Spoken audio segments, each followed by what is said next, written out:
afternoon, my compatriots in the Philippines and the world. Today is June 10, 2026, sacred prophetic anniversary of our beloved Department of Environment and Natural Resources, now headed by the Sacred Prophetic Secretary, Juan Miguel Cuna. This morning, I also had a YouTube Thanksgiving in the multi-purpose hall.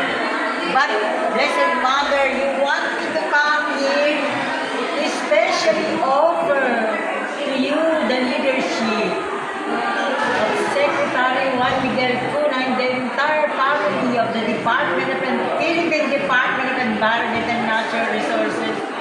Mama Mary, please, please, please, please, Mama Mary, may every citizen, Filipino citizen, literate community, together, take care of this prophetic life. You are the so-called pamitinang, interfaith pamitinang pamatalang pilgrimage mother of the Department of Environment and Natural Resources.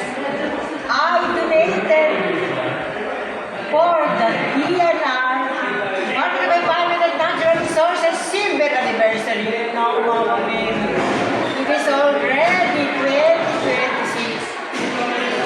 It is God's fullness of time that the Philippine Department of Environment and Natural Resources will ensure the triumphs of holiness, heroism, honoring creation in the Marcos Jr. presidency. Mama Mary, I thank you very much. All the graces and blessings.